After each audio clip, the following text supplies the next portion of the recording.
सत्संगत जी, प्यार से कहना धर्म निरंकार जी। ये शरीर जो मिला है, ये मन मिला है, उसमें एक तकलीफ खुद को ना देते हुए एक बहुत ही सहज जीवन जीना भी फिर हमारे हाथ होता है।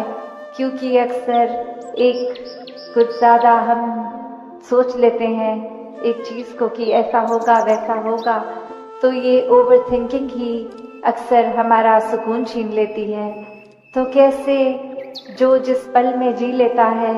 कि ये अब इसी में पूरी तरह जीना है, ये पल परमात्मा ने दिया है, अगली श्वास हो ना हो तो इसी को पूर्णता से जिएं, इसी में परमात्मा को याद करें, एक मन में बसाएं, हर तरफ इस परमात्मा के दर्शन हर पल में करें, क्योंकि पता नहीं अगली सांस है भी कि नहीं है। और फिर वही बात कि हर समय अगर वाकई ही ये परमात्मा से प्यार है तो हम खुद प्यार बन जाएंगे, खुद ही प्यार हर एक तक पहुँचेगा भी वो। तो ऐसा ही प्यार वाला जीवन, ऐसा ही सत्कार, प्रीत, नम्रता, एक हर एक गुण जो एक इंसान को इंसान बनाता है, वो अगर हमें इंसानियत लानी है तो इस रूहान से जुड़ना होगा, वरना तो कुछ देर के लिए ये अच्छाई, ये दिखावा रूप रहेगा, पर अंदर से ये नेकी, ये नेक इंसान बनना तब तक संभव नहीं है जब तक हम इस पूर्ण परमात्मा के साथ नहीं जुड़े। और जब जुड़ाव हो जाता है तो हम खुद को स्वयं ही निखारते जाते हैं,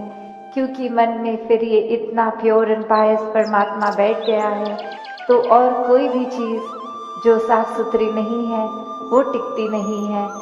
तो खुद को संवारना है तो इससे ही जुड़कर संभव होगा। तो एक वही मैसेज जो युगों युगों से संतों ने दिया कि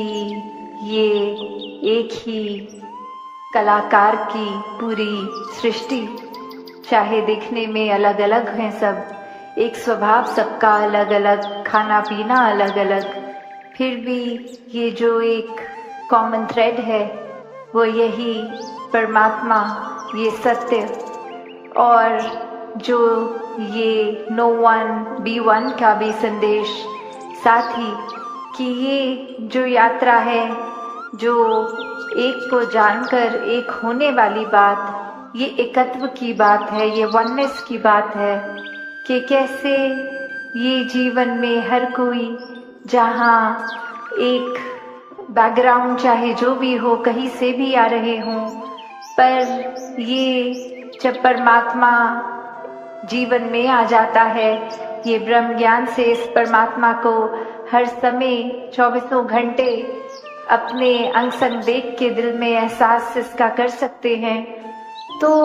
ये आत्मा और परमात्मा का मिलन, ये एकत्व हो जाता है। और इस एकत्व के बाद हर किसी से एक हो जाना संभव हो जाता है, बहुत ही स्वाभाविक हो जाता है, बहुत ही नेचुरली हर किसी के लिए मन में प्यार आ जाता है, आदर सत्कार आ जाता है, कोई दूसरा अपने से अलग लगता ही नहीं, सभी में एक ये ही परमात्मा दिखता है। कि सत्संग सुनकर अपने अंदर ही वो भावों के अंदर उजाला पैदा करें जी।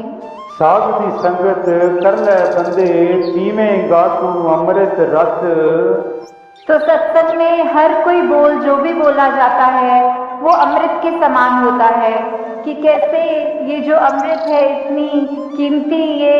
ऐसा वो उसको सिग्निफिकेंस तो अमृत का हमेशा एक होली वाटर जल की तरह लिया जाता है, पर संतों के वचन इतने कीमती हैं कि उनकी वैल्यू भी उसी के समान की है, कि अगर जैसे बोला जाता है कि अमृत ले लिया तो हमेशा के लिए अमर हो गए, तो वैसे ही संतों के वचनों को अगर हमने अपने मन से सुना, सिर्फ कानों से नहीं, तो ये मन हमेशा एक खुश रहेगा, हमारी अंदर आत्मा वो अमृत रूप का ये रस लेकर हमेशा के लिए ही कायम दायम रहेगी जी। साधु दी संगत कर ले बंदे, हो जान पंजे तेरे वस। तो ये पंजे, ये 5 वो जो हम सुनते हैं कि इंद्रियां होती हैं, काम, क्रोध, मोह, लोभ, अहंकार, तो ये 5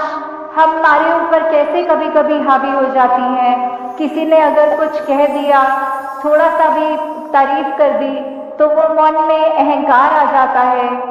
कभी तो उस एक्सटेंट तक भी आ जाता है कि वो इतना सूक्ष्म होता है, हमें पता तक नहीं लगता कि कैसे हमारे अंदर किसी की तारीफ ना भी करे हुए हमें अपना गुण कोई खुद ही अगर रियलाइज हो जाता है तो वो हमारे, जैसे बोलते हैं, सर पे चढ़ जाती है बात कि कैसे वो धीरे धीरे वो हमारा अहंकार का रूप ले लेता है। वैसे ही अगर किसी ने कुछ अगर बोल दिया जो हमें पसंद नहीं आई बात, तो हमारा मन कैसे क्रोधित हो जाता है। ऐसे ही ये बाकी भी जो जिक्र हुआ पांचों का, तो कैसे हमारे मन में ये अगर हम पर हावी हो रही हैं तो हमारा बिल्कुल उसमें क्या योगदान, ये जो हमारे अंदर चेतना है हम उसको कितनी इस्तेमाल कर रहे हैं। जैसे उदाहरण के तौर पे अगर कोई बोलते हैं कि जंगली घोड़ा जो बेलगाम है वो इधर उधर भाग रहा है, पर जब उसमें लगाम लगाकर एक एडजस्ट किया जाता है अपने हाथ